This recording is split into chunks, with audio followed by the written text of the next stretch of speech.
साड़ी पहनी, साड़ी पहन के विग डाली और मैंने मेकअप किया। मेकअप करने के बाद में प्रॉपर एक साड़ी के अटायर में प्रॉपर मेकअप करने के बाद मैंने वो सीन किया है। नमस्कार, भारत एक्सप्रेस देख रहे हैं आप। आपके साथ मैं हूं उज्जवल मिश्रा। फिल्म जगत की बात करते हैं, कलाकारों की बात करते हैं तो बात आती है कई दशकों पुरानी, जब नई नई फिल्में आती थी, ब्लैक एंड व्हाइट फिल्में, और उसके बाद फिर धीरे धीरे रंगीन दुनिया हुई और रंगीन होने के साथ साथ फिल्में भी रंगीन होती चली गईं। मूवीज आई और मूवी के बाद अब जमाना चल रहा है वेब सीरीज का। ऐसे में कई सारे ऐसे कलाकार हैं जिनकी बड़ी ही संघर्ष भरी कहानी है। कई सारे लोग अपने अपने छोटी छोटी चीजों से निकलकर और आज एक बड़े आयाम पर हैं। आज ऐसे ही एक मुंबई के कलाकार हमारे साथ होंगे। विक्रम भम नाम है। विक्रम जी का परिचय चंद शब्दों में अगर दिया जाए तो वो यूं है कि सबसे पहले एक मूवी बनाई, उस मूवी का नाम था विक्ट्रेल। उसके बाद टेढ़ी मेढ़ी कहानियां एक बड़ा प्रोजेक्ट था। डायल 100 मनोज बाजपेयी जिसमें स्टारकास्ट है, आपने देखा होगा, उसमें विक्रम भाम जी थे। और उसी के साथ ताली, जो भी हाल ही में चर्चा में चल रही है, जियो सिनेमा पे है, और सुष्मिता सेन उसमें बड़ी अदाकारा हैं। विक्रम भाम जी भी उसमें हैं। विक्रम जी, बहुत बहुत स्वागत है आपका भारत एक्सप्रेस पर। संघर्ष की कहानी शुरू करें उससे पहले ये बताइए कि अभी आजकल क्या चल रहा है, कौन से प्रोजेक्ट है आपके जिन पे अभी काम चल रहा है? पहले तो नमस्कार आप सबको जो देख रहे हैं, ये नमस्कार आपको उज्जवल। अब thank you so hall he much. Last project जो मैं कर रहा हूँ ये एक जियो के लिए ही प्रोजेक्ट है। और जो प्रोड्यूसर्स थे हमारे ताली के, जी सीम्स, उन्होंने मुझे वापस ये मौका दिया है उनके साथ काम करने का। और ये प्रोजेक्ट का नाम है और ये एंड ऑफ दिस ईयर शायद से आ जाएगा। We are finish with the shooting, बस अभी डबिंग बाकी है। डबिंग के बाद एक बार पोस्ट प्रोडक्शन में जाके वो बाहर निकल जाएगा by the, so I'm waiting for that, and there's also something new lined up, probably April के second or third week में. So yeah, I'm excited for that also. Okay. Vikram, जब आपका इस इंटरव्यू को हम करने जा रहे थे तो कई बार ये चर्चा आई, डायल 100 जिसकी अभी मनोज बाजपेयी जिसमें थे, कई बार उनका इंटरव्यू देखा है, कई सारी चीजें उनकी देखी है।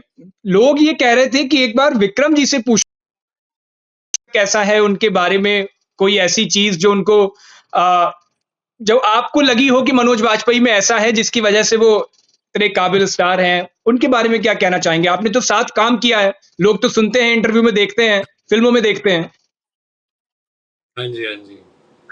तो मेरी फर्स्ट इंटरेक्शन उनके साथ डायल 100 में तब थी जब हमारा एक रीडिंग चल रहा था। हम सब एक रीडिंग के लिए आए थे, हमारे डायरेक्टर रेंसिल, मैं, okay. Shweta ma'am, Neena ma'am, और हमारे जो क्या बोलते हैं, हमारे जो यंग बच्चा प्ले कर रहा था मनोज बाजपेयी जी का, वो है स्वर। तो हम सब पहली बार एक रीडिंग में मिले थे। मनोज सर ऑब्वियसली मेरे बस एक आर्म के डिस्टेंस पे बैठे हुए थे। ऑब्वियसली मैं भी उतना ही स्टार स्ट्रक था जितने आप शायद से जब उनको देखेंगे तब होंगे। और हमने रीडिंग चालू की, और रीडिंग चालू करने के टाइम पे मैंने एक चीज नोटिस की कि जैसे वो रीड कर रहे थे, रीड करते करते पूरी विजुअल पिक्चर दिखाई दे रही थी उनकी, कि वो कैसे रिएक्ट करते, कैसे एक्ट करते, शायद से इस मोमेंट पे क्या पॉज देते। और ये सिर्फ एक नॉर्मल रीडिंग थी, you know, it was just a reading हमने किया था। And I remember being awestruck by just being in the presence. उनके प्रेजेंस में रहना ही मेरे लिए एक बहुत बहुत बड़ा अचीवमेंट था। मतलब मनोज बाजपेयी तो उनसे कुछ ऐसा सीखा हो आपने जो आप बताना चाहो, शेयर करना चाहो, कि आपको लगा हो यार ये बहुत बड़ा हासिल है मेरा?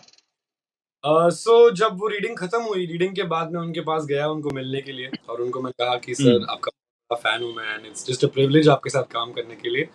और उन्होंने इन टर्न मुझे ये कहा कि या आपने बहुत अच्छी रीडिंग की। और मैं वो सुन के मतलब तो मुझे आप तो लगा गदगद हो गए होगे एकदम, किसी बड़े स्टार से ऐसे सुनने को मिल जाए, इतना बड़ा कॉम्प्लीमेंट। या मुझे इससे अच्छा कुछ लगा ही नहीं। और आप देखेंगे कि वो कहाँ है, वो कितने दिग्गज कलाकार, इतने बड़े कलाकार हैं, और वो कलाकार होने के बावजूद उनमें इतनी हम्बलनेस थी कि उन्होंने मुझे अप्रिशिएट किया, मेरे क्राफ्ट को अप्रिशिएट किया। तो you know that was, I think, ये चीज़ मैं हमेशा लेके चलता हूँ कि ह्यूमिलिटी हमेशा रहनी चाहिए आपके अंदर, हम्बलनेस हमेशा रहनी चाहिए, ग्रैटिट्यूड टुवर्ड्स योर वर्क हमेशा रहना चाहिए। बिकॉज वो आई थिंक इस प्रोजेक्ट के लिए इतने ही एक्साइटेड थे जितने वो अपने सारे प्रोजेक्ट्स जितने करते आए उतने एक्साइटेड रहे हैं। यू नो, हर प्रोजेक्ट उनके लिए वही उतना ही एनर्जी लेके जाता है, उतना ही कमिटमेंट लेके जाता है, उतना ही फोर्स लेके जाता है, और उतने शिद्दत के साथ वो करते हैं। ओके विक्रम, डायल 100 का कोई ऐसा इंसिडेंट जो आप शेयर करना चाहो, जो हमें ना पता हो, पर्दे पे सामने नहीं आया हो? तो डायल 100 का एक बहुत अमेजिंग सीक्वेंस था, जो एक फाइट सीक्वेंस था मेरे और स्वर के बीच में, मनोज बाजपेयी का जो बेटा होता है। हुँ, सीक्वेंस ऐसा है कि उसने मेरा मैं पेडलर बताया था उसमें, तो मेरा माल चुरा जी। लिया है उसने, वो चुरा के भाग रहा है उसे। और हुँ, अब उसको रोक के मैं उसके साथ मारामारी करता हूँ, उसको मारता हूँ, उसको बहुत ज़ोर-ज़ोर से मार रहा हूँ मैं, और इतने में मनोज जी का कॉल आता है। और वहाँ ओके। से मुझे आवाज़ सुनाई देती है कि वो ये कह रहे हैं। अब बिकॉज़ वी आर शूटिंग के टाइम पे मनोज सर वहाँ पे नहीं थे, हमारे एडीज़ थे और वो हमें क्यू दे रहे थे। अब जो इंटेंसिटी से मनोज सर ने ये कहा है, वो मेरे तक आया ही नहीं। तो यहाँ पे मैंने एडी के क्यू लेके अपने एंड से जितनी इंटेंसिटी सब डाल दी, बिकॉज़ मुझे मेरे डायरेक्टर ने कह दिया था कि वहाँ पे मनोज हैज़ किल्ड इट।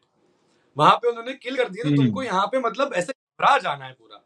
मैंने बोला चलो ठीक है, बहुत बढ़िया। तो मैं फुल प्रेप्ड हुआ, रेडी हुआ, और जैसे वो क्यूज़ आए, उसी से मैंने सोचा कि जब ये मनोज जी मुझे कहेंगे, वो कितना इम्पैक्टफुल होना चाहिए कि मैं इतना घबराऊँ जी। और डर से मैं उनके बेटे को छोड़ दूँ। So this was an incident that, और वो पूरा जो फाइट सीक्वेंस था बिल्कुल कोरियोग्राफ नहीं था, हमको पैडिंग दी थी। हम कम से कम 4 घंटे हमने वो सीक्वेंस शूट किया है, यहाँ से वहाँ लोट-पोट होते हुए एक-दूसरे को मारते-मारते, और जब तक वो खत्म किया, हम दोनों मतलब एकदम एग्ज़ॉस्ट हो चुके थे। मतलब कुछ जान ही नहीं बची थी। इतनी भी नहीं कि मैं ड्राइव करके घर पे वापस आ पाऊँ। It was just exhausting, very, very exhausting. बिल्कुल, और उसमें वो आपकी मेहनत दिखी भी है। वो जो पर्दे पर आया है, वाक़ई काबिल-ए-तारीफ़ है वो। विक्रम, आगे शुरू करें, मैं ताली का, अभी जब आपका इंटरव्यू करने से पहले ताली के कुछ सीन्स देखे मैंने, आपकी प्रोफ़ाइल भी चेक की मैंने। हाँ मुझे जी, लगा कि वाक़ई एक बहुत ज़रूरी मुद्दे पर ये सीरीज़ बनी है।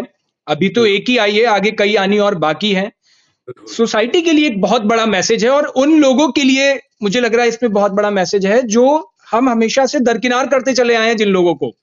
बिल्कुल। ये आइडिया कहाँ से आया और आपने इसको पिक कैसे किया? आपको क्यों लगा कि यार ये इसमें तो करना चाहिए, ये तो हैंड पिक्ड है? तो ऑनेस्टली मैं बताऊँ कि मैं ये हमेशा से मानता हूँ कि कोई भी चीज़ या कोई भी प्रोजेक्ट जब आपके पास आता है, वो आपको चुनता है और आप उसे नहीं चुनते हो। ये हुँ, मेरी बिलीफ रही है हमेशा कि जो भी चीज़ आपके लिए बनी रही है, वो आपके पास आएगी ही आएगी, बाय हुक और बाय क्रुक। अब ताली के जो क्रिएटर्स हैं, कार्तिक जी और अर्जुन जी, उन्होंने ये जी। चीज़ उन्होंने ये चीज़ को क्रिएट किया। They thought it was very important, and I thank them, मेरे तहे दिल से मैं उन्हें शुक्रिया करता हूँ, क्योंकि उन्होंने इतने इम्पोर्टेंट टॉपिक के बारे में बात किया। एक ऐसे टॉपिक के बारे में जहाँ पे लोग हिचकिचाते हैं बात करने से, जी। एक ऐसे कम्युनिटी के बारे में जिसको लोग ठुकराते हैं, या एक बहुत अलग तरीके से व्यू रखते हैं इस कम्युनिटी के बारे में, एंड आई वाज़ ग्रेटफुल कि मुझे ये अपॉर्च्युनिटी मिली उनके एंड से। हुँ, प्रोजेक्ट कैसे किया, मैं आपको ये बताऊँगा कि मैं एक्चुअली एक और प्रोजेक्ट के लिए ऑडिशन कर रहा था, और वो भी यही अच्छा। ट्रांसजेंडर के ऊपर ही था। और उस प्रोजेक्ट में मेरा कुछ हो नहीं पाया, लेकिन जो कास्टिंग वाले थे, पराग मेहता टीम जो है, उन्होंने मेरा टेक दिखाया हमारे डायरेक्टर को, रवि सर को, रवि जाधव सर, और उनको मेरा जी। टेक पसंद आया। मैंने जाके ऑडिशन किया, और मुझे ये याद है मेरे ऑडिशन के समय अम, कई सारे लड़के थे वहाँ पे जो इस पर्टिकुलर रोल के लिए ऑडिशन कर रहे थे, लेकिन मैंने ये हुँ, अपने दिमाग में ठान लिया था कि अगर मैं ऑडिशन करूँगा तो मैं अपना 100% डाल के ऑडिशन करूँगा ये। क्योंकि अगर आपने एक चीज़ पे कमिटमेंट की है, तो आप मेक श्योर करें कि आप उसको 100% कमिटमेंट करके उसको निभाएँ। तो मैं जब जी, गया वहाँ, बिल्कुल। साड़ी पहनी, साड़ी पहन के विग डाली, और मैंने मेकअप किया। मेकअप करने के बाद में प्रॉपर एक साड़ी के अटायर में प्रॉपर मेकअप करने के बाद मैंने वो सीन किया है। और तब हुँ, जाके मुझे मौका मिला, और शायद से डायरेक्टर जी को पसंद आया, रवि सर को पसंद आया, और उन्होंने मुझे उस काबिल समझा कि मुझे वो कैरेक्टर में वो फिट करे। प्रोड्यूसर्स को इतना अच्छा लगा। एंड एक बात मान लीजिए, मुझे इतना गर्व लगता है कि मैं शायद से कम्युनिटी के लिए कुछ कर पाया। यू नो कि मुझे अपने या आप पे इतना गर्व है कि मैं एक ऐसे इम्पोर्टेंट टॉपिक को बाहर लेके आ पाया मेरे क्राफ्ट के थ्रू। लेकिन विक्रम, मैं आपसे ये भी पूछना चाहता हूँ कि आपने जिस जैसा रोल किया है उसमें, जो भी आपका आउटकम आया है, साड़ी पहने हुए दिखाई दे रहे हैं आप। जब एक नॉर्मल, मतलब एक लड़का इस तरह से रोल करता है फ़िल्मों में, आपकी फैमिली भी होती है, आपके फ्रेंड्स भी होते हैं, तमाम काफ़ी सारे लोग होते हैं। घर वालों का रिएक्शन क्या था या दोस्तों का रिएक्शन क्या था जब उन्होंने आपको इस किरदार में देखा? क्या रिएक्शंस थे उनके, मतलब क्या बोल रहे थे वो?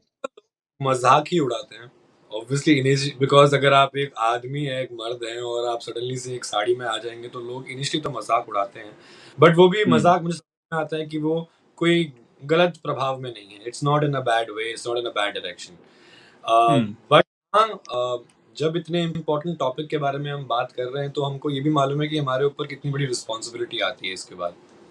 तो एग्ज़ैक्टली। जब मैंने अपने परिवार को बताया, मेरी मम्मी को भी बताया, सबको बताया इसके बारे में, तो दे वर वेरी प्राउड। वो उनको बहुत गर्व था कि मैं ऐसी कुछ चीज़ कर पा रहा हूँ, और एज़ एन एक्टर मुझे लगता है मेरे लिए भी एक बहुत चैलेंजिंग रोल था। और उसके बाद हुँ, उसको निभाना और लोगों को उसका पसंद आना, मेरा मेरा जो भी क्राफ्ट था उनको वो अप्रिशिएट करना और मुझे वापस सराहना और उसके बाद वापस काम देना उसकी वजह से। I think that was something that was really touching for me, क्योंकि मेरे ऐसे होता है ना कि एक्टर को एक रोल मिल जाता है और हम भी कभी-कभार सोचते हैं कि यार हम कर पाएँगे कि नहीं कर पाएँगे। और ये एक हुँ। बहुत चैलेंजिंग रोल था। बट हाँ, मेरे लेकिन आप परिवार आप आप अपने दोस्तों को रिस्पॉन्ड कैसे किया आपने? मतलब जब उन्होंने पहली बार में तो सब ऐसे ही बोलते हैं, मज़ाक ही उड़ाते हैं, तो ने आपने दोस्तों रिस्पॉन्ड कैसे किया? मैं करता ये हूँ ना कि मैं जभी भी मेरे पास काम आता है ना, मैं किसी को नहीं बताता हूँ। मैंने जितना भी आज तक अच्छा। काम किया, चुप बैठता हुँ, हूँ, शांत रहता हूँ, जितने भी मेरे आस-पास के 1-2 लोग रहेंगे उनको पता होगा, बाकी किसी को नहीं मालूम होगा कि मैंने क्या किया है, क्या नहीं किया है। मेरे बाएँ हाथ को पता नहीं लगता कि मेरे दाएँ हाथ ने कौन-सी डील करे, हाँ किया या नहीं किया। और ये ओके। मैं मानता हूँ, ये मैं रखता हूँ, बिकॉज़ कैसा है ना कि मैंने एज़ एन एक्टर हम बहुत सारा रिजेक्शन फेस करते हैं। हुँ, और एक्टर के लिए वो रिजेक्शन फेस करना शायद से एक नॉर्मल बात है। बट उसके दोस्त लोग को, उसके परिवार को वो रिजेक्शन फेस करना आई थिंक नॉर्मल नहीं है। You know that's why right. I keep to myself, मेरे दिल पे रखता हूँ। जब एकदम कंफर्म हो जाएगा कि मैं फर्स्ट डे शूट पे चले जाऊँगा, तब सबको वीडियो कॉल करके बता दूँगा कि मैं क्या कर रहा हूँ। ओके, विक्रम, मैं आपसे ताली की पूरी स्क्रिप्ट तो नहीं पूछूँगा क्योंकि मुझे भी खुद बेसब्री से इंतज़ार है और अब इस इंटरव्यू के बाद मैं देखूँगा। अभी अभी तो मैंने बहुत थोड़े टाइम पीरियड में 10, 15, 20 मिनट में उसको देखा है। अब मैं हाँ, तसल्ली से भी देखूँगा क्योंकि मुझे खुद भी लगा कि यार ये तो बहुत ज़रूरी मुद्दे पर आई हुई एक बात है जो कही जा रही है और मुझे इम्पैक्ट भी कर रही है, जिससे मेरा हुँ, कोई लेना-देना नहीं है, लेकिन पूरी सोसाइटी का उससे लेना-देना है। तो मैं उसको बिल्कुल। ज़रूर देखूँगा, लेकिन आप थोड़ा-सा उसके बारे में बता भी दो कि क्या है पूरी कहानी, क्या कहती है ताली की? तो ताली की कहानी गौरी सावंत जी पे लिखी है, गौरी माँ के ऊपर लिखी है, जो हुँ, ट्रांसजेंडर एक्टिविस्ट हैं, and she is been a part of the transgender community for the longest that we can know. उन्होंने बहुत सारी संस्थाएँ बनाई हैं और ये उनकी कहानी है और ये उनकी लड़ाई की कहानी है कि जब एक सिर्फ़ 2 जेंडर्स थे हमारे यहाँ पे, मेल और फीमेल। जी। अब हुँ, थर्ड जेंडर कर रहे हैं, इंक्लूड कर रहे हैं हमारे पूरे कम्युनिटी के अंदर। ये थर्ड जेंडर की फाइट थी कि ये थर्ड जेंडर को ना राइट। कभी रिकॉग्निशन मिला, ये थर्ड जेंडर को ना ही कोई राइट्स मिले, ना ही कोई लिबरल राइट्स मिले, ना ही कोई डेमोक्रेटिक राइट्स मिले। तो ये थर्ड जेंडर की फाइट थी, और ये थर्ड जेंडर की फाइट इसलिए थी बिकॉज़ गणेश बचपन में ही अपने आप को एक लड़की जैसा देखता था और हुँ, अपने आप को वैसे सजाता था, अपने आप को वैसे सराहता था, उसको वैसी चीज़ें पसंद आती थी। ये उसकी चॉइस थी। बड़े होके उसे शायद से ये समझ में आया कि उसकी सेक्सुअलिटी कौन-सी ओरिएंटेशन में जाती है, और शायद से उसने अपने आप को एक्सेप्ट कर लिया और अपने राइट। आप को गौरी बना लिया। अब ओके। ये गौरी की एक इनर कहानी है, उनकी लड़ाई है कि वो कैसे-कैसे, कितने-कितने लोग को मिली है अपनी ज़िंदगी में और कहाँ-कहाँ उनको कैसी-कैसी चीज़ें फेस करनी पड़ी है। ना ही बाहर वालों से तो चलो ठीक है, वो तो है ही, लेकिन अपनी खुद की कम्युनिटी से भी उनको कितना रिजेक्शन फेस करना पड़ा है, ये उसकी भी कहानी है। और ओके। उनके पास उन्होंने बिकॉज़ वो एक ट्रांसजेंडर थी, वो काफ़ी बच्चों को अपने साथ रखती है। She was very fond of children, और वो बच्चों को वो अडॉप्ट नहीं कर पाईं बिकॉज़ थर्ड जेंडर के लिए कोई लीगल राइट्स नहीं थे कोई भी चीज़ के लिए। कॉन्स्टिट्यूशन में कोई भी राइट्स नहीं थे। अगर आप एक सिटिज़न नहीं कहलाते, तो आपके राइट्स क्या होंगे? आपके राइट्स कुछ भी नहीं होंगे। तो ये उनकी फाइट थी और वो फाइट करती गई जब तक उनको ये फाइट मिली और उनको वो थर्ड जेंडर का रिकॉग्निशन मिला, और उसके बाद वो अपने बच्चों को अडॉप्ट कर पाई। And that's the story of Gauri ji and Gauri माँ। तो एंड अभी इसके कितने एपिसोड्स आने हैं? अभी इसके सारे एपिसोड्स आ चुके हैं, they are already streaming on Jio Cinema. Okay. इसके एपिसोड हैं तो आप जाके देख सकते हैं, इट्स अमेजिंग, बहुत बढ़िया श्योर, काम किया है मैं इस मैं खुद तो देखूंगा ही, और मैं अपने सभी दर्शकों से भी, ये कोई पेड प्रमोशन नहीं है ना विक्रम की तरफ से है, ये मैं खुद की तरफ से कह रहा हूं, क्योंकि शायद आप जब ताली को देखेंगे, और उसका जो मैंने जो लाइन देखी है ना, ताली बजाऊंगी नहीं बजवाऊंगी, बिल्कुल, दैट वाज सो इम्पैक्टफुल। और उसके बिल्कुल, बाद फिर माँ के लिए जो उसमें कहती है कि माँ एक एहसास है, इस तरह से एक डायलॉग आता है, वो भी बिल्कुल, बहुत इम्पैक्टफुल। तो मैं खुद सबसे गुजारिश करूंगा कि एक बार जरूर देखिए आप, शायद पहला एपिसोड देखेंगे, उसके बाद ही आगे बढ़ते चले जाएंगे। विक्रम, थोड़ा सा पर्सनल लाइफ के बारे में भी बात कर लेते हैं, क्योंकि एक कलाकार के लिए उसकी जो रंगीन दुनिया होती है, फिल्मी दुनिया होती है, वो तो सबको दिखाई दे रही होती है, कैमरे पे बिल्कुल। सामने आ रही होती है। पीछे की चीजें बहुत मुश्किल होती है, और अभी आपके कुछ दर्द निकल के भी आए कि एक तो मैं किसी को बताता नहीं हूँ अपनी चीजें, हाँ सारे जी, रिजेक्शंस। हाँ उसके जी, साथ मैं ये आपसे पूछना चाहूंगा, जैसे आपने जब शुरू कर रहे थे, तो हाँ होता जी। है ना, कभी कभी हम बहुत चीजों से इन्फ्लुएंस हो जाते हैं, यार अब इनसे ये करना है वो करना है, और उसके बाद जब सारे रिजेक्शंस मिलते हैं, फिर थोड़ा सा डिमोटिवेट होता है बंदा। ऐसी चीजें कभी आई कुछ लाइफ में कि कहाँ अ, गलत आ गया या यही करना है? अम, देखिए बिगिनिंग में ऐसा लगता है कि हम क्या कर रहे हैं, क्यों कर रहे हैं। मैंने कई साल पहले मैं एक ऐड किया था मैंने, और वो ऐड थिएटर्स में हम्म। रिलीज हुआ। वो रणबीर कपूर के साथ था, और निसान ओके। माइक, बहुत बड़ा ऐड था। कम से कम 200 से 300 तो गाड़ियां थी वो एड्स में, और 20 लोग को चुना गया था ऑल ओवर इंडिया। और हम सबको 7 दिन हैदराबाद रामोजी सिटी में शूट करवाने लेके गए थे हम लोग। ये मेरा सबसे बड़ा प्रोजेक्ट है जो मुझे याद है।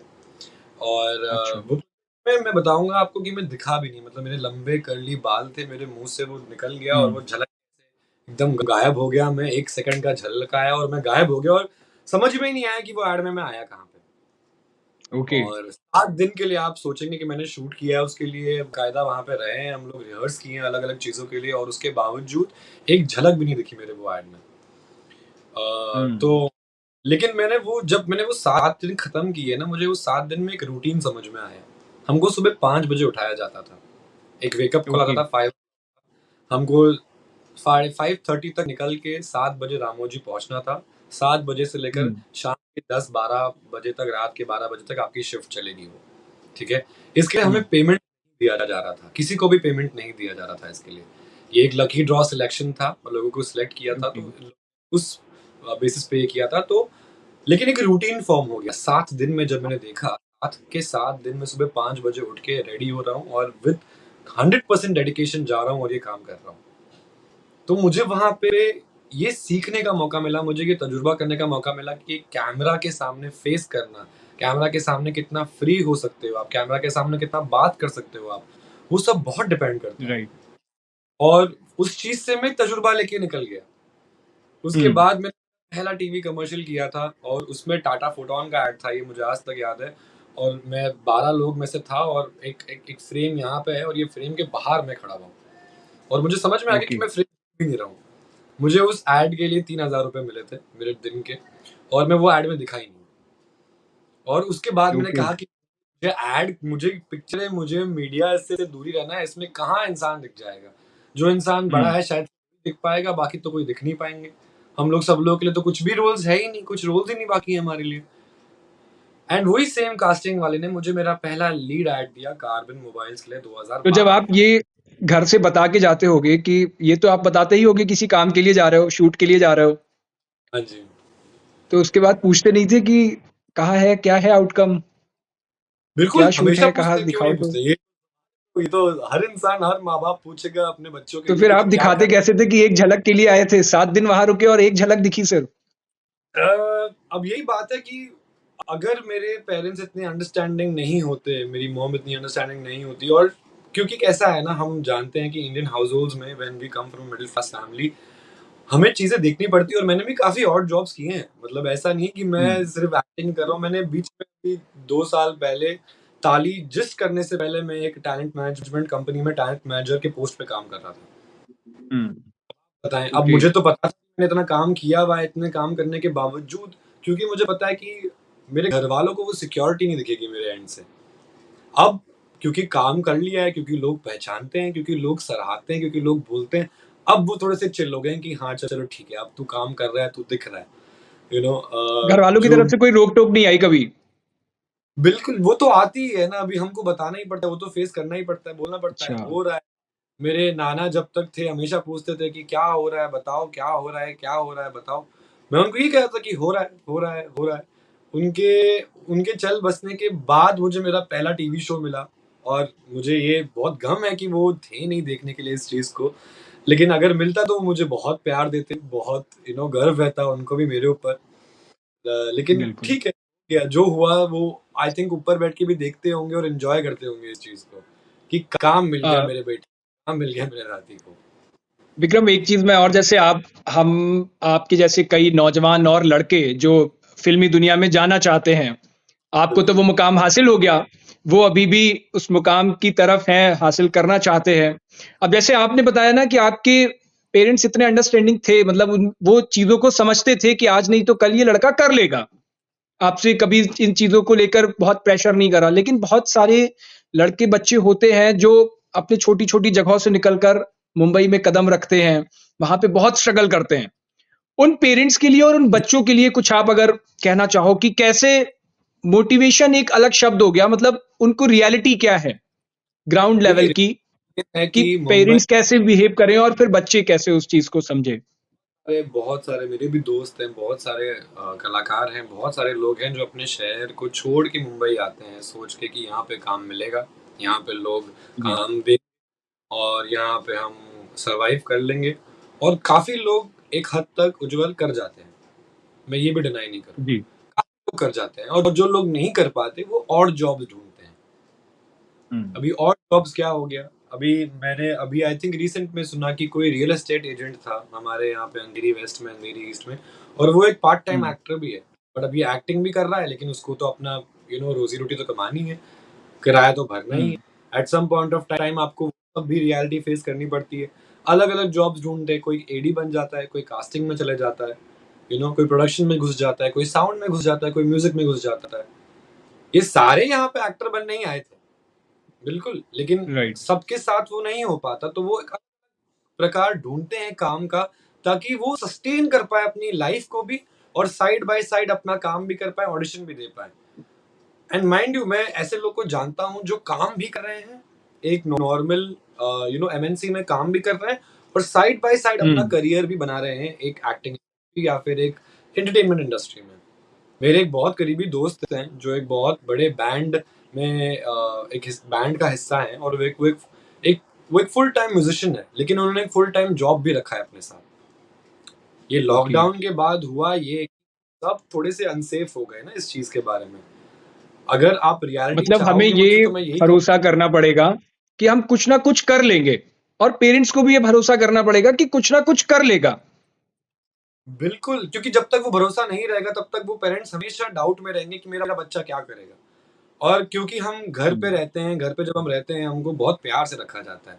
हमारे मुँह के सामने खाना लाके दिया जाता है, हमारे मुँह के सामने दूध, चाय सब चीज़ें लाके दी जाती हैं। तो हमारे पेरेंट्स को कभी-कभार ये भी घबराहट होती है कि मेरा बच्चा खा पाएगा कि नहीं वहाँ पे? कि वो ये चीज़ें समय पे ले पाएगा कि नहीं, अपने कपड़े धो पाएगा कि नहीं? जी। लेकिन ये भरोसा हमें करना पड़ेगा। ये भरोसा अगर हुँ, आपको इतना भरोसा है अपने बच्चे पे या अपने बच्चे की कला पे, तो वो भरोसा आपको भी रखना पड़ेगा। जी, एट सम पॉइंट टाइम आपको फेथ रखना ही पड़ेगा क्योंकि जब तक वो फेथ नहीं है तब तक आप हज़ार सवाल आपके राइट। दिमाग में रहेंगे। अच्छा, मैं एक चीज़ आपसे और पूछना चाहता हूँ, आपने टीवी की दुनिया में भी काम कर लिया, टेलीविज़न में सीरियल्स में भी काम किया, फिर आपने मूवीज़ में भी काम किया, फ़िल्में भी बनाई और वेब सीरीज़ भी बनाई। बहुत कम ऐसे मौके होते हैं जो तीनों में हाथ मँजा हुआ हो। खुल के काम करने का मज़ा किसमें आया? मतलब इसमें लगा यार ये तो पूरी सही तरीके से काम हुआ। देखिए, आप कहेंगे कि मैंने मूवी की है, मैंने वेब सीरीज़ की है, मैंने टीवी किया है, मैंने एक शॉर्ट फ़िल्म भी की है, मैंने एक म्यूज़िक हुँ, वीडियो भी किया है और मैंने एक इंटरनेशनल साइ-फाई मूवी भी की है। हुँ, तो अब सबके प्रोसेस बहुत ही अलग हैं। सब हुँ, सबके प्रोसेस बहुत अलग हैं। मूवी को बहुत शिद्दत से, आराम से बनाया जाता है। जो मैंने मेरी हुँ, साइ-फाई मूवी की थी, जो अमेरिका, साउथ अमेरिका में है और फेस्टिवल्स हुँ। में अवार्ड जीत के आई है, वो मूवी हमको 2.5 साल लग गई बनाने के लिए और उसके बाद another 1 and a half year उसको एडिट करने के लिए। तो 4 साल के बाद वो मूवी एक्चुअली लोग देख पाए, हम एक्चुअली और देख थी पाए। कितने की? 1.5 घंटे की? 1.5 घंटे की। ओके। तो साढ़े ये चार प्रोसेस साल की प्रोसेस का साढ़े आउटकम चार है। प्रोसेस, और हम इस बीच में भूल भी गए थे बिकॉज़ हम अलग काम कर रहे हैं ना। एज़ कलाकार हमको हम्म। हर टाइम नया काम आता है तो हम वो नए काम पे फ़ोकस करते हैं, नए किरदार के अंदर जी। घुस जाते हैं। तो हमारा तो यही होता है कि हम वो काम करें, उसके आगे बढ़े। अब ये चीज़ साढ़े 4 साल के बाद जब निकल के आई, इतना इतनी कमाल की आई है, क्या बताऊँ मैं आपको। विकी ट्रेल्स की जब आप बात कर रहे थे, जो मेरा पहला बहुत बड़ा इंटरनेशनल प्रोजेक्ट था। इतने जी। फेस्टिवल्स में बेस्ट इंडी फीचर जीता हमने, बेस्ट फीचर जीता, बेस्ट सिनेमेटोग्राफी जीता, बेस्ट साउंड जीता, और ये सारे बड़े-बड़े इंटरनेशनल फ़िल्म फेस्टिवल्स की बात कर रहा हूँ मैं। सो जी। वो प्रोसेस बहुत अलग थी। जब मैंने डायल 100 किया, डायल 100 की प्रोसेस बहुत अलग थी। वो लॉकडाउन में हम शूट कर रहे थे, और लॉकडाउन में आपको पता है कि रेस्ट्रिक्शंस बहुत ज़्यादा थे। बहुत ज्यादा बहुत थी। रेस्ट्रिक्शंस के जी। बीच में हम थे, तो बहुत लिमिटेड टाइम होता था, बहुत कंस्ट्रेंट्स होते थे वो टाइम पे, प्रोसीजर हमको फॉलो करना पड़ता था, हर टाइम मास्क पहन के रखना पड़ता था, तो वो टाइम पे एक प्रोसीजर अलग था। उसके बाद जब मैंने ताली शूट किया, ताली के लिए एक कंप्लीटली डिफरेंट प्रोसीजर था। ताली हमने आई थिंक 31 डेज़ के अंदर वो पूरी वेब सीरीज़ शूट की है, 31 टू 40 डेज़ के अंदर वो पूरी वेब सीरीज़ शूट की है। और मतलब बहुत आराम से, प्यार से, शिद्दत से शूट किया। कोई हड़ हम्म।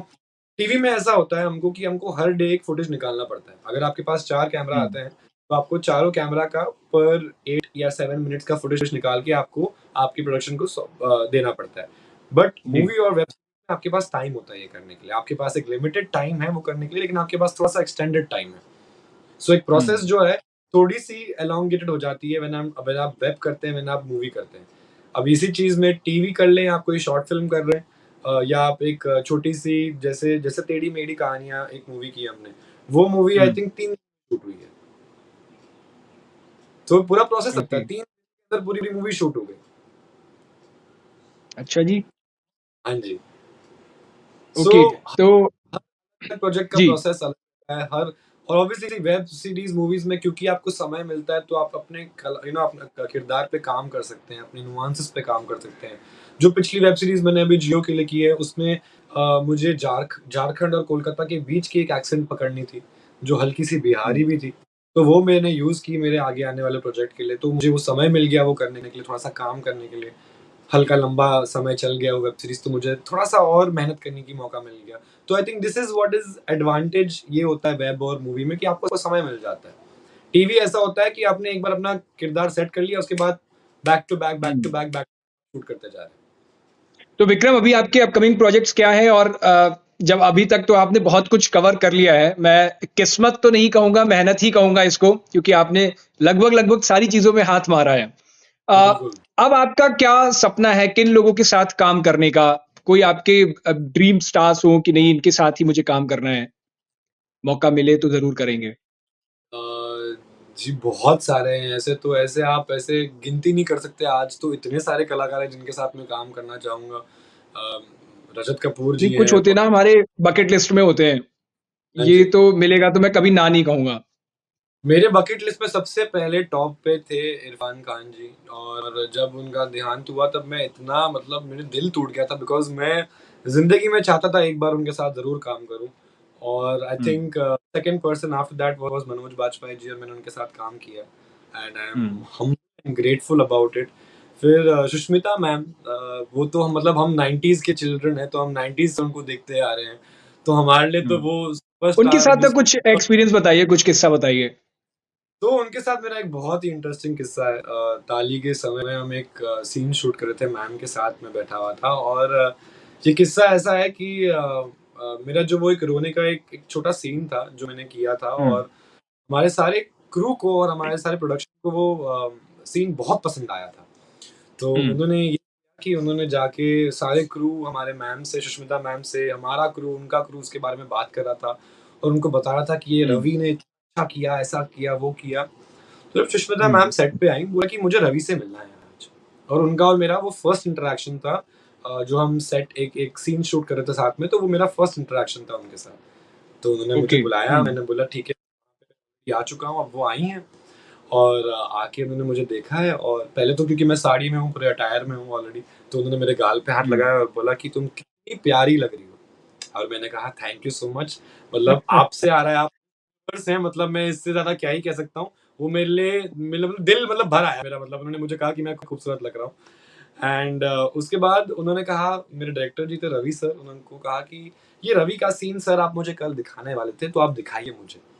तो रवि सर ने वो एडिटर को बुलाया, एडिटर आया और अब एडिटर ने वो सीन दिखाया मुझे, और मैं यहाँ खड़ा हुआ हूँ, यहाँ पे सुष्मिता मैम खड़ी, हमारे डायरेक्टर तीनों ऐसे लाइन में ओके खड़े हुए, और हम खड़े होके वो सीन देख रहे हैं। और वो सीन देखते देखते मेरे आंखों में आंसू आ गए, बिकॉज मैं तो वो सीन देख रहा हूँ, लेकिन ये मैं मोमेंट कैप्चर कर रहा हूँ कि मैं मिस राइट यूनिवर्स के साथ और इतने बड़े डायरेक्टर के साथ ये एक मोमेंट शेयर कर सकता हूँ कि ये दोनों खड़े होके मेरे साथ मेरा सीन देख रहे हैं। तो शायद से जिंदगी में मैंने कुछ तो सही किया होगा कि मैं ये मुकाम पे हूँ, या ये आपकी मेहनत का, ये जगह पे हूँ। मेहनत का नतीजा है विक्रम, मेहनत का। बिल्कुल, मेहनत। और मैं, लोग कहते हैं ना कि किस्मत किस्मत की बात है, मैं ये समझता हूँ कि अगर आप मेहनत नहीं करेंगे किसी चीज के ऊपर तो आपको किस्मत भी साथ नहीं देती।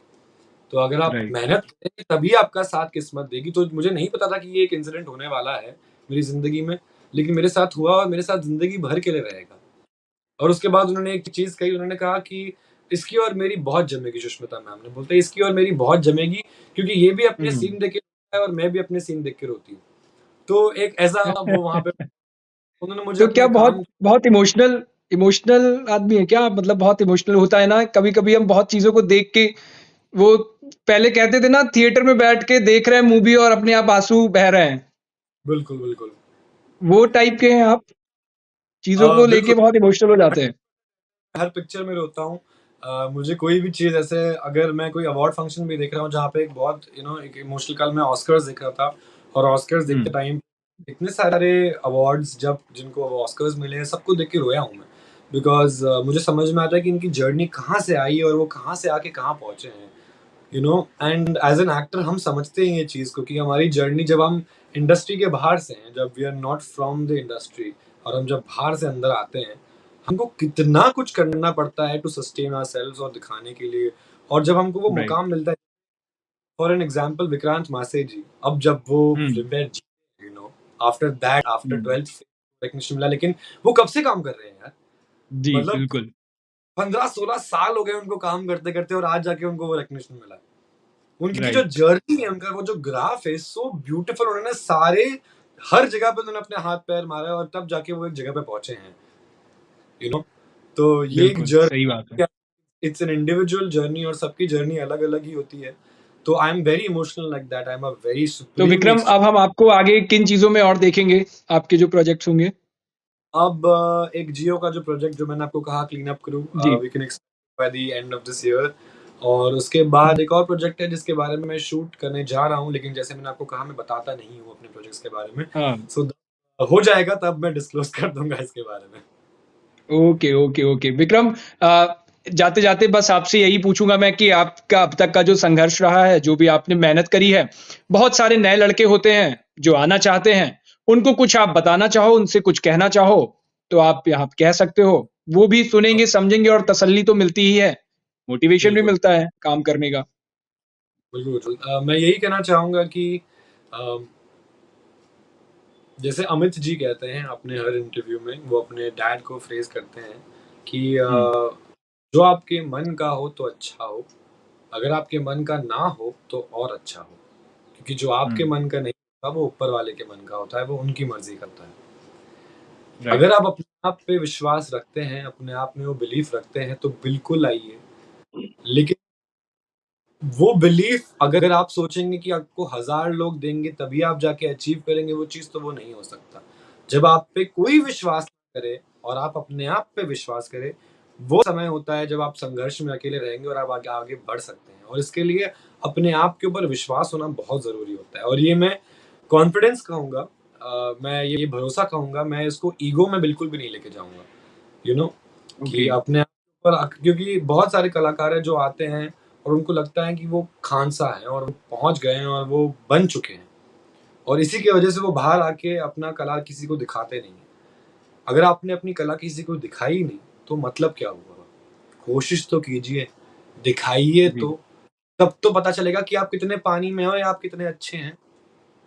जब 1000 लोग या करना करोड़, पड़ेगा, मेहनत करनी पड़ेगी, उससे बिल्कुल नहीं बच मेहनत सकते। करिए और लोगों को दिखाना पड़ेगा। मेहनत करके अपने पास नहीं रखिए मेहनत को, लोगों को जी दिखाइए कि ये मेहनत कर रहा हूँ मैं। दुनिया को बताइए, शोर मचाइए उस मेहनत के बारे में कि ये मेहनत कर रहा हूँ मैं और मुझे यहाँ पहुँचना है। और अपने आप के ऊपर मैं ये बिलीव करता हूँ कि मैं बहुत स्ट्रांगली बिलीव करता हूँ मैनिफेस्टेशन में। मैं बिलीव करता हूँ कि अगर आप किसी चीज़ को दिल से चाहते हैं, आपको उसके लिए काम करना पड़ता है, आपको उसके लिए मेहनत करनी पड़ती है, उसके बारे में दिन-रात सोचना पड़ता है, उसके बाद राइट। जाके थोड़ा-सा कुछ शिफ्ट होता है और अगर आपने मेहनत करना बंद कर दिया, तो वो सारा ऐसे ही यूँ गिर जाता है। तो अपने आप पे जी। मेहनत करना राइट। बंद, जैसे आपने कहा कि अब मैं पहुँच गया हूँ। मुझे सच्ची में लगता नहीं उज्ज्वल कि मैं पहुँच गया हूँ। मुझे ये लगता है कि हम्म। मुझे और ऊपर जाना है और ऊपर जाना है और ऊपर जाना है और ऊपर जाना है। हम्म। कि हर समय मैं एक ऐसे व्यक्ति को चेज़ कर रहा हूँ जो मेरे से बेहतर है। हर समय मैं एक ऐसे व्यक्ति को चेज़ कर रहा हूँ जो मुझसे एक बेहतर कलाकार है। तो मुझे हमेशा एक बेहतर कलाकार बनना है, बेहतर इंसान बनना है। तो ये एक चीज़ मैंने अपने साथ रख के चली और जितने बड़े स्टार्स को मैं मिला हूँ, उनके हिसाब से जब मैंने ये चीज़ देखी कि humbleness, gratitude and humbleness, hmm. Be जब आप ग्रेट अपने से छोटों को छोटा महसूस ना कराएं तो अपने आपका से। बड़प्पन। राइट। मैं ये ऐसे सिर्फ़ बड़े बड़े कलाकारों में ही देखा है मैंने कि वो एक छोटे कलाकार को भी उनसे बड़ा फ़ील करवाएँगे, उनसे हम्म। महत्वपूर्ण फ़ील करवाएँगे, उनसे ज़्यादा इम्पोर्टेंट फ़ील करवाएँगे। सो ये राइट। हम्बलनेस हमेशा अपने साथ रखना और हमेशा बी ग्रेटफुल, शुक्रिया करो जिस चीज़ के लिए आपके पास है, बिकॉज़ आज जो आपके पास है वो शायद से किसी और के पास नहीं है। Right. So that's what I would leave with, that be grateful, be humble and be hard working, because किस्मत उन्हीं के पास आती है जो मेहनत करते हैं। राइट। थैंक यू विक्रम, आपने वक्त दिया। जाते जाते मैं ये और पूछना चाहूंगा, आपके जब सोशल मीडिया चेक कर रहा था ना, मैं बहुत सारे कमेंट्स पढ़े हुए थे। लड़कियां पूछ रही हैं, विक्रम जी, विक्रम सर शादी कब करेंगे? जी। तो क्या इरादा है, कब कुछ जवाब दे दीजिए लोगों को, वहां तो आप देते नहीं है। जवाब तो देखिए, मैंने कहा कि मैं बहुत एक सीक्रेट प्राइवेट इंसान हूँ, मैं अपनी चीज़ें अपने पास रखता हूँ, इतने बड़े डिसीजंस लेकिन जब होंगे, जब बताना होगा लोगों को, समय होगा सही तो बिल्कुल बताऊँगा। I am not someone who will refrain from that. मैं बिल्कुल आके फ्रंट फुट पे आके बताऊँगा कि ये हो रहा है। लेकिन तब तक के लिए stay tuned. Okay Vikram, thank you so much, आपने इतना क्वालिटी टाइम हमें दिया। और मैं आप सभी दर्शकों से एक बार गुजारिश जरूर करूंगा कि आप लोग ताली जरूर देखिए जाकर एक बार। आपको मतलब आपको खुद देख करके लगेगा यार आपने अपना वक्त दिया है, बहुत कीमती। हालांकि मैं साफ कर दूं, यहाँ पे कोई स्पॉन्सर्ड नहीं है इसका। वो बात अलग है कि ताली के मेकर्स को कुछ प्रॉफिट हो तो फिर बाद में हमें वो कुछ पहुंचा दे, वो एक अलग की बात है। लेकिन ये कोई स्पॉन्सर्ड प्रोग्राम नहीं है। और लेकिन मुझे लगा कि एक जरूरी मैसेज दे रही है सोसाइटी को, उनके बारे में बात कर रही है जिनके बारे में कोई बात नहीं करता है, तो वो बहुत जरूरी है। बाकी विक्रम ने हमें इतना वक्त दिया, थैंक यू सो मच। आपको आपके भविष्य के लिए बहुत सारी शुभकामनाएं। आप सभी दर्शकों की इस पर क्या राय है, हमें जरूर बताएं। बाकी खबरों के लिए देखते रहिए भारत एक्सप्रेस। शुक्रिया।